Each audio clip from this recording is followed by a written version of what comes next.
Vous suivez Serpa TV à partir de Kananga, métropole du Kasaï central. Bienvenue à cette session d'actualité qui commence par les sommaires.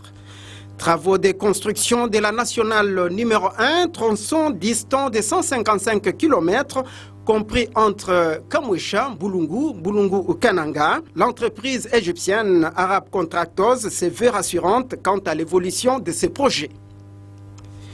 Et puis le programme d'appui au développement rural inclusif et résilient, PADRIR Coordination de Mbujimaï, s'active à travers une séance de sensibilisation de parties prenantes. Un atelier y afférent a été organisé dans ce sens sur place à Kananga. Voilà tout pour les titres de cette session d'actualité. Bonjour et bienvenue à tous.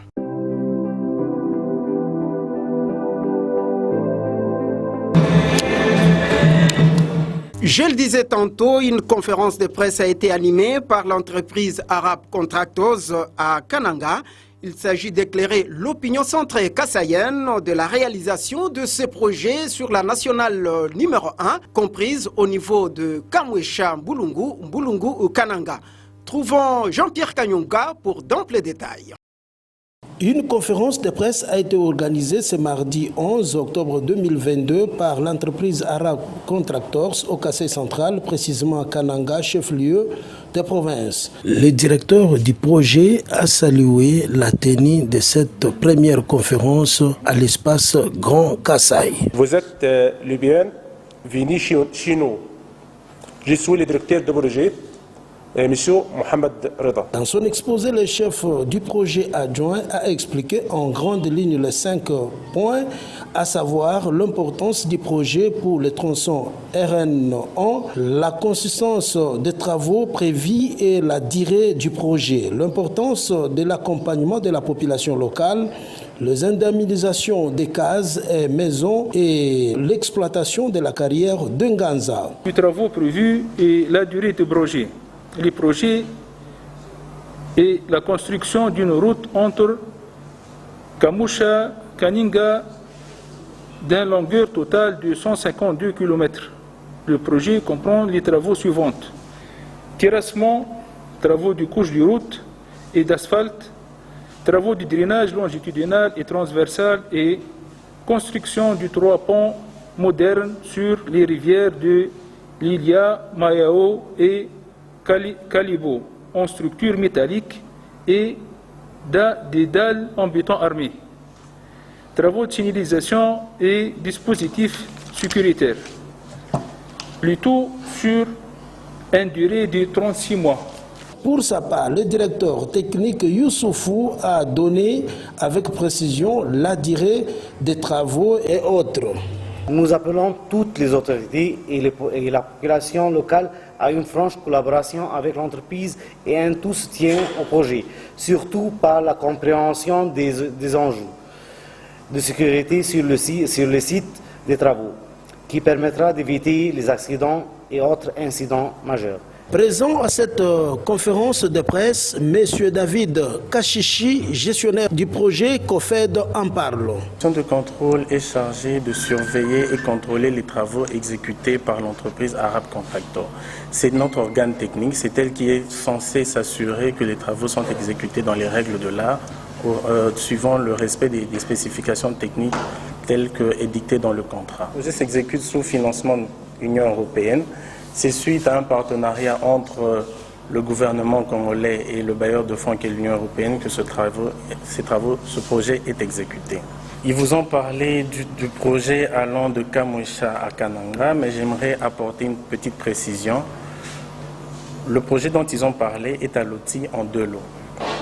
C'est vrai que les 2 lots sont exécutés par l'entreprise Arab Contractors, mais il est important pour nous de faire la distinction entre ces 2 lots. Le premier lot va de Kamwesha au village Bulungu et le second va de Bulungu à Kananga. Donc, cette conférence de presse se tient dans le cadre du projet du 2e lot, donc de Bulungu à Kananga. Et ce projet est lui-même composé de 2 tranches, une tranche ferme qui va de Bulungu au rond-point Notre-Dame et une tranche conditionnelle qui ira du rond-point Notre-Dame à l'entrée de l'aéroport. Tout autre chose, un atelier de formation a été organisé sur place à Kananga, chef-lieu de la province du Kasaï central, par SAEMAP, à l'intention des exploitants miniers et responsables des coopératives minières. Images et commentaires.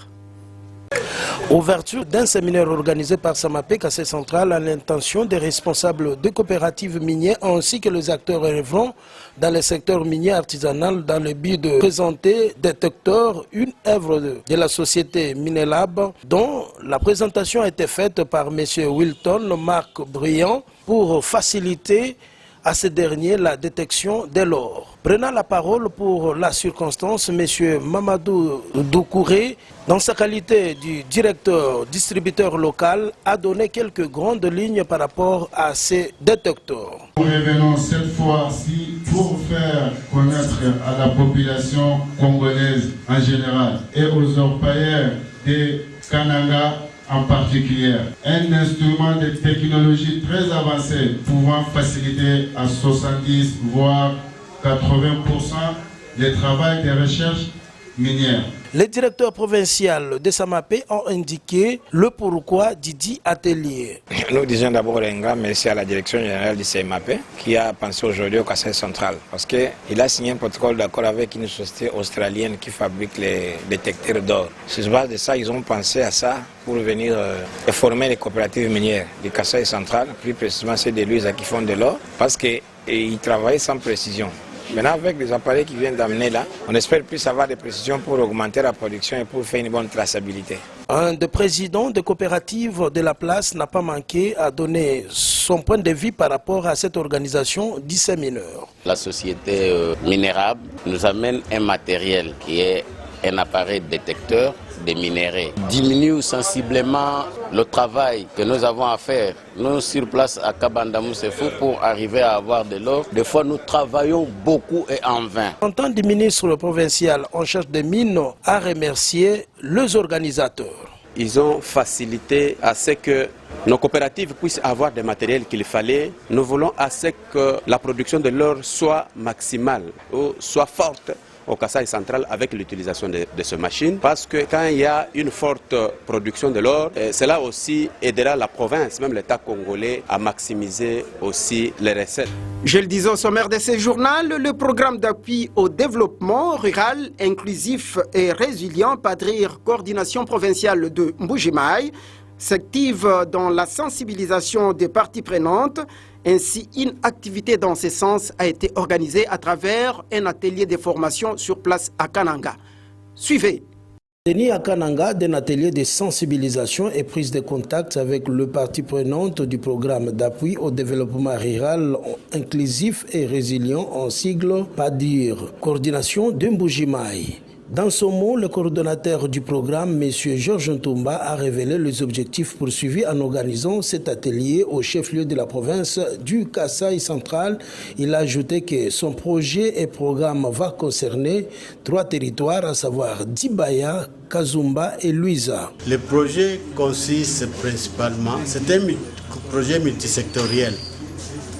Il va aider les paysans à bien travailler, à faire bien leur travail. Nous allons assister les paysans avec les semences améliorées. Nous allons améliorer les milieux des paysans, les milieux ruraux, par désenclaver les bassins de production pour arranger, pour réhabiliter, pour construire les routes de dessert agricole qui va amener les paysans à aller vendre les produits. Nous allons améliorer les... Vous savez que nos mamans vendent dans des marchés, même les sols. Nous allons construire des marchés modernes. À côté de ces marchés, nous allons construire des entrepôts, de sorte que quand la maman a vendu, a amené ses produits à la vente, qu'il entrepose là-bas pour la vente prochaine.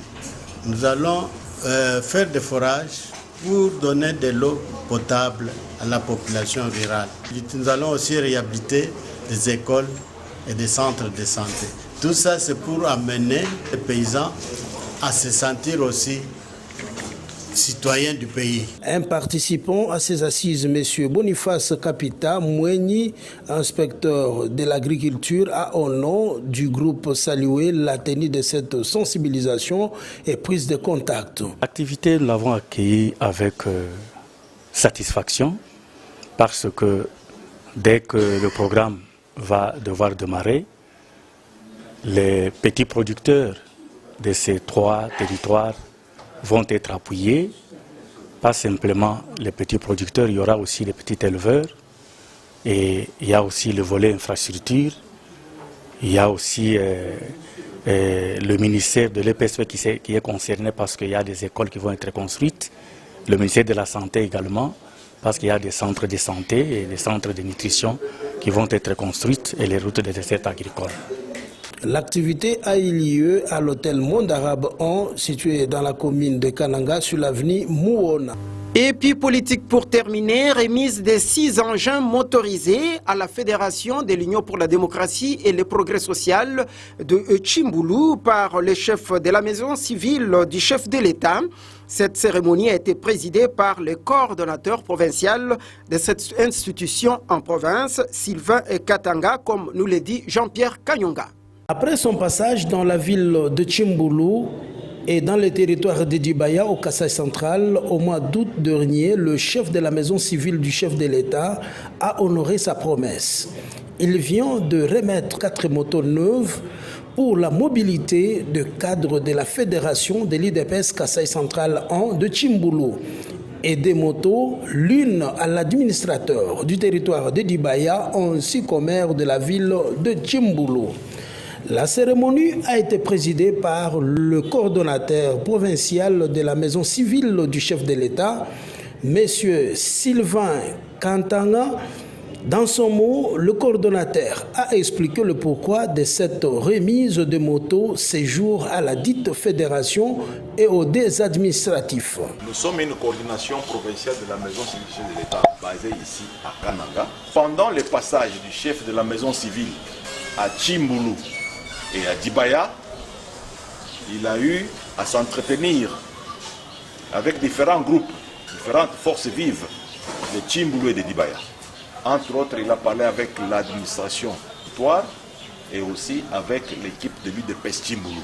Dans cette audience, il y a eu des doléances qui ont été posées par les uns et les autres. Et c'est beaucoup de doléances.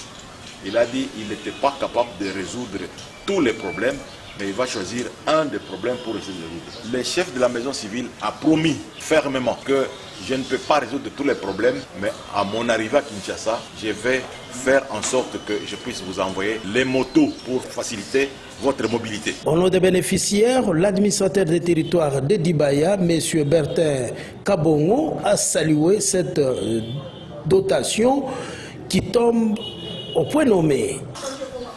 En premier lieu, puisque à tout seigneur, tout honneur, à son excellence, Monsieur le Président de la République, nous citons Félix Antoine Tshisekedi et Tshisekedi Tshilombo est notre patron, de ce don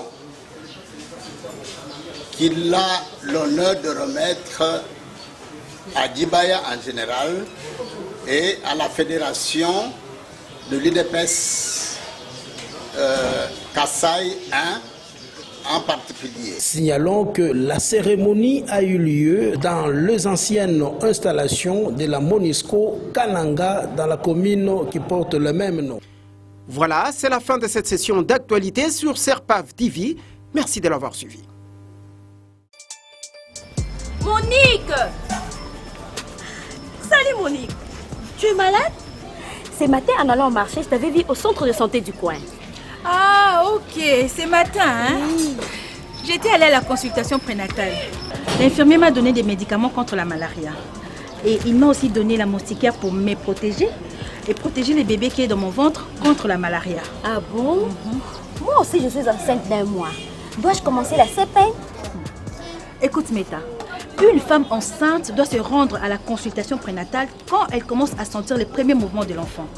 Disons, à partir de 4 mois de la grossesse. Elle doit y aller au moins 4 fois pour prendre ses médicaments. Ah, merci. Pour me protéger et protéger mon bébé, je vais à la consultation prénatale ou CEPEN dès le 4e mois de ma grossesse pour recevoir les médicaments contre la malaria et la moustiquaire imprégnée d'insecticides. Viva, famille en bonne santé, famille épanouie. Ceci est un message du PNLP en collaboration avec l'USAID à travers le projet Breakthrough Action.